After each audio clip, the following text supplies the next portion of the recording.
Why some kids are happier right now. Like most parents, Seagal Hagege, a mom of 3 in Irvine, California, wasn't exactly looking forward to sheltering in place. Together all day? In one house? How would the kids respond? Much better than she could have ever imagined, it turns out. Over the course of the past month, she said her kids, ages 8, 7 and 4, have become better behaved, kinder to one another and more independent. Beforehand, they didn't have a chance to just be present at home. Every day after school we were running to music, running to gymnastics, and then we would get home, do homework and go to bed, Hagege said. Now we have a chance to get stupid and take a break together. They've really stepped up, and they are shining, she said, talking about the games her kids are inventing and their new responsibilities like slicing fruits and vegetables for meals. It's been really eye-opening. I don't want it to go back to the way things were. A number of parents are encountering a similar and unexpected response to shelter-in-place rules as Hagege. Their children seem happier.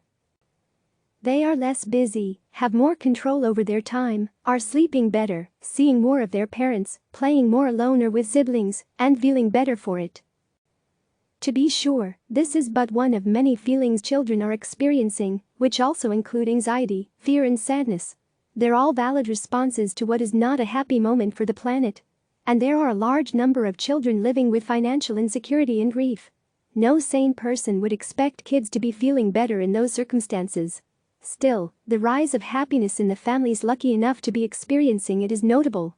It helps parents see some of what was going wrong before the pandemic and contemplate how they might want to restructure their lives after this is over.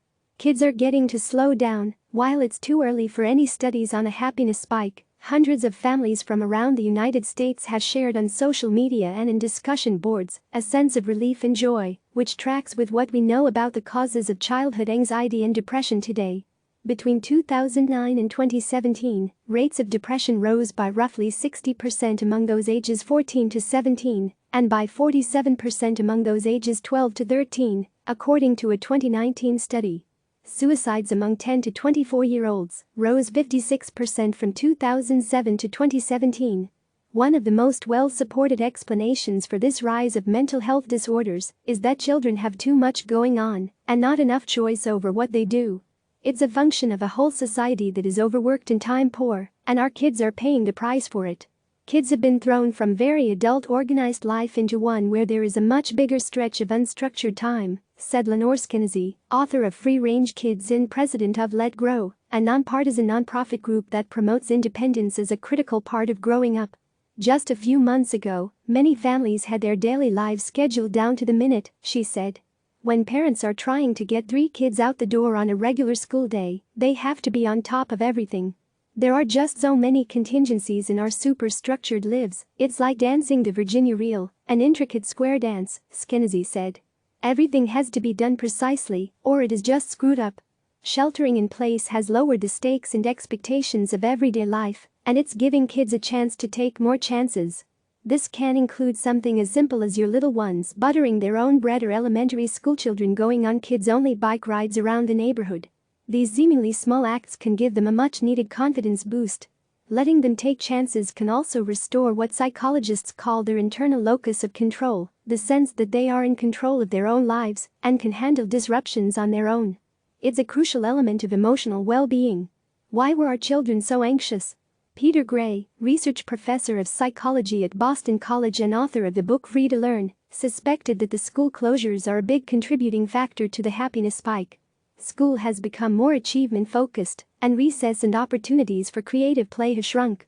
He said that suicide rates for children are twice as high during the school year than they are during the summer. Making matters worse, children are rarely offered much of a reprieve after the bell rings. We tend to think children develop best when carefully guided by adults. So the belief is that even when they are out of school, children need to be guided, he said. Kids rarely get a break from being judged and directed. Gray said this mentality sits in direct contrast to what he believes children need to develop healthily and happily time to play and explore. Suddenly kids are being able to be self-directed. They have time on a nice spring day to just sit outside and enjoy the sunshine. The things that are the subject of poetry that we have been denying our children are suddenly available to them, he added.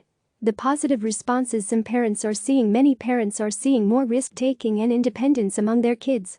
Diana David Joseph, a parent of triplets, age 5, and an 8-year-old, is hearing mom a lot less often these days. Whereas her 5-year-olds once needed lots of help after school, now they are managing more of the day on their own. I swear before they couldn't do anything without me. They couldn't even get a cup of water, she said. Now there seems to be this newfound feeling that we don't need mom overseeing everything that we do. A mom of 2 in North Carolina, who prefers to remain anonymous to protect her child's identity, has noticed the same in her 12-year-old, who has been diagnosed with attention deficit hyperactive disorder and autism spectrum disorder. At first, her daughter was struggling, as the lack of structure left her unmoored. After about 2 weeks, I noticed an improvement, she said. My older daughter was creating her own systems, practicing her clarinet every day, something I could never get her to do when it was a requirement, and coming up with new ways to help around the house. Her daughter has since organized her bedroom and the garage and cooked breakfast. Overall, she seems less emotionally overwhelmed than she was before.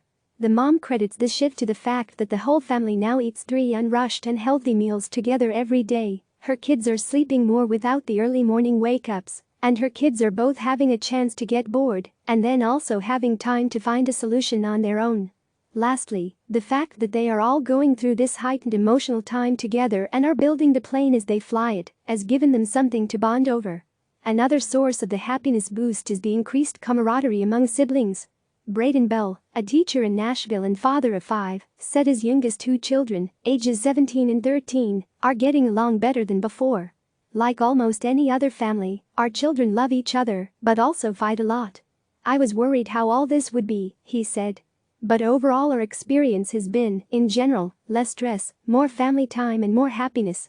Bell said this goes for everyone in the family and, like others, credits this shift to a much-needed break from their busy lives. His sons, who didn't have much in common before, are now finding ways to connect and share interests. For example, his fitness buff 17-year-old is teaching his 13-year-old about working out. I know this isn't a great time for everyone. I am really aware of that. But in many ways we have gone back to how humans lived for thousands of years and are having extended periods of time with immediate family, he said. These are rhythms that we had as humans for a lot longer than our crazy contemporary lifestyles. Click subscribe to receive the latest news.